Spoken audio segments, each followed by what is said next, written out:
Olá, crianças! Olá, mamães! Tudo bem com vocês? Espero que esteja bem.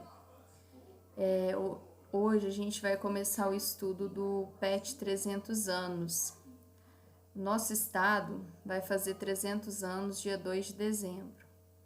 E então, a gente vai estar tendo um PET comemorativo, tá? Ele vai ter validade de 100 horas, tá? Por que foi necessário colocar esse PET? Durante o ano letivo, a nossa carga horária é 800 horas. Então, se a gente dividir 800 por 200 dias letivos, a gente tem que 4 horas por dia a criança tá na escola, estudando, tá? E aí a gente fez a conta da carga horária de todas as apostilas que a gente estudou até agora, e a gente percebeu que falta um pouco de horas ainda para completar as 800 horas. Aí por isso que vai ter esse PET, tá? Ele está sendo feito agora em novembro pelo seguinte, para a gente ter férias em janeiro, tá? Para depois de 2021 voltar normalmente. Então vamos lá. Esse PET, ele tem 53 páginas, tá?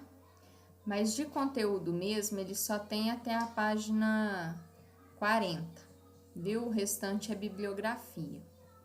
Então, a gente vai estudar ele em 9 encontros, tá bom? Então, vamos lá. A gente vai estudar dele mais ou menos umas 5 páginas por dia, tá?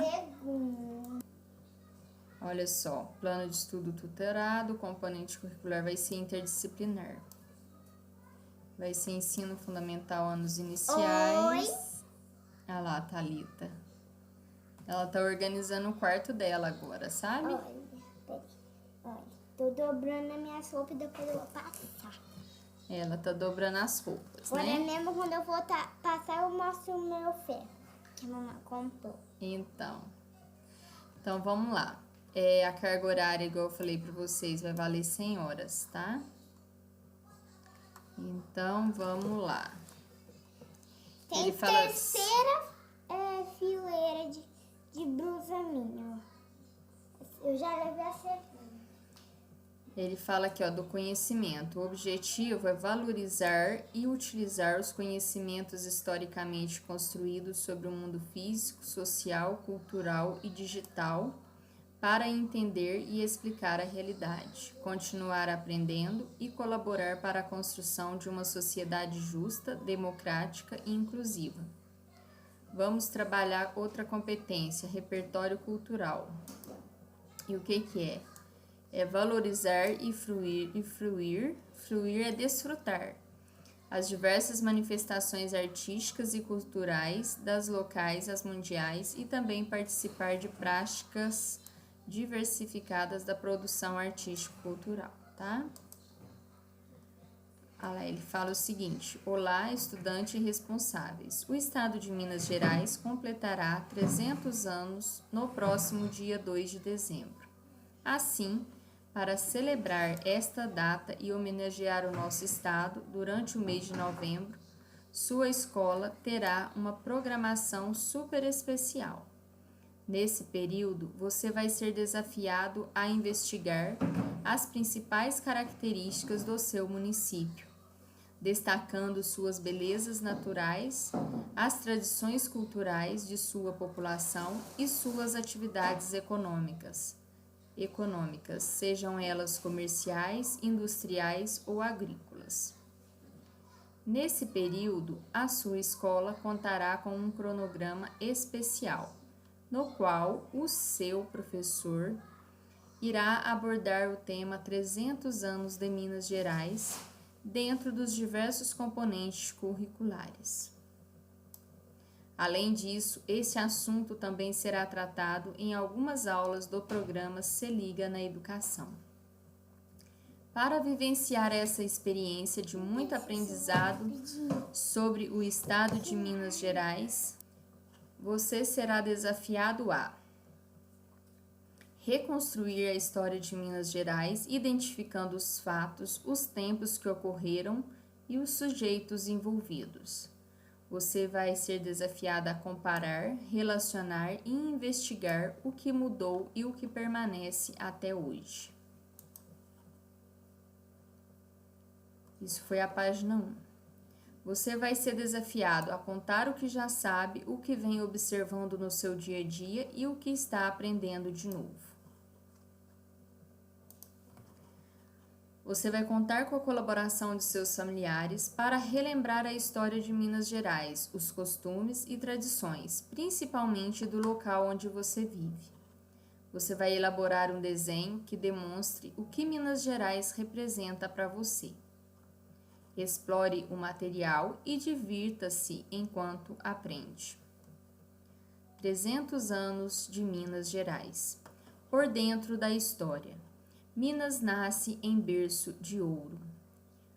O desbravamento da localidade que hoje compreende o estado de Minas Gerais, na região sudeste, atualmente composta por 853 municípios, se iniciou no século XVI, por meio do trabalho dos bandeirantes, em busca de ouro e pedras preciosas. Em 1709, foi criada a Capitania de São Paulo e Minas de Ouro, que em 1720 foi desmembrada em São Paulo e Minas Gerais. No início do século XVIII, a região se tornou um importante centro econômico da colônia, com rápido povoamento. No entanto, a produção de ouro começou a cair por volta de 1750, levando a metrópole Portugal a criar formas cada vez mais rígidas de arrecadação de impostos, causando tensões que culminaram no mais conhecido movimento político e histórico de Minas Gerais, a Inconfidência Mineira. Apesar dos avanços advindos da produção agrícola de açúcar, fumo e algodão na região, a mineração permanecia preponderante na economia do estado, impedindo, de certa forma, o desenvolvimento de outras atividades econômicas de exportação por muitos anos. O lento avanço da economia de Minas, como o de toda a colônia, foi acelerado com o advento da produção e exportação de café. A introdução da cafeicultura em Minas Gerais ocorreu no início do século XIX e logo se transformou na principal atividade da província e no agente responsável pelo povoamento e desenvolvimento da infraestrutura de transportes. Nós lemos a página 2, tá? Quando a gente estuda, a gente pode até achar que a gente não está aprendendo, mas na medida em que a gente lê, o nosso cérebro consegue captar essa informação e vai formando o nosso conhecimento, tá bom? Então, vamos lá, ó, Minas, 300 anos. A prosperidade trazida pelo café motivou um primeiro surto de industrialização, reforçado mais tarde pela política protecionista implementada pelo governo federal após a proclamação da República em 1889. Lembra que a gente teve, em 15 de novembro, teremos, né, a comemoração da proclamação da República. As indústrias daí originárias eram de pequeno e médio portes, concentradas principalmente nos ramos de produtos alimentícios, laticínios e açúcar, têxteis e siderúrgicos. No setor agrícola, em menor escala, outras culturas se desenvolveram, como o algodão, a cana-de-açúcar e os cereais. O predomínio da cafeicultura se alterou gradualmente a partir da década de 1930, com a afirmação da natural tendência do Estado para a produção siderúrgica e com o crescente aproveitamento dos recursos minerais. Ainda na década de 1950, no processo de substituição de importações, a indústria ampliou consideravelmente sua participação na economia brasileira.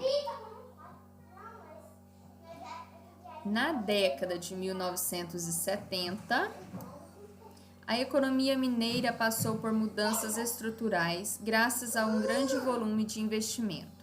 Nesse período, o Estado reverteu a perda de posição relativa no contexto nacional. Iniciou-se, então, um processo de concentração e diversificação da sua estrutura industrial, de consolidação de novos setores industriais e de ampliação da inserção nacional e internacional da economia mineira. Esse texto ele foi encontrado nesse endereço, tá vendo? É mg.gov.br, conheça Minas Gerais /História. Ele foi acessado em 38 de agosto de 2020. Essa é a nossa referência bibliográfica.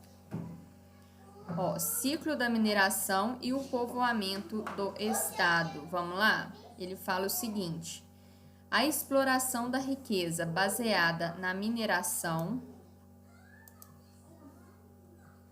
desencadeou uma grande onda migratória de portugueses e de pessoas de outras regiões do Brasil colonial no século XVII, ocasionando o aumento da densidade populacional e da circulação de pessoas escravizadas no território. Nesse contexto, destacamos Ouro Preto, por ter sido a primeira cidade do estado de Minas Gerais a ser reconhecida como Patrimônio da Humanidade pela Organização das Nações Unidas para a Educação, Ciência e a Cultura, a chamada UNESCO. Isso aconteceu em 1980. Olha que interessante, a Damares aqui não era nascida ainda, né? Faz 30 anos isso, né? Aliás, 40, porque a gente já está em 2020, né?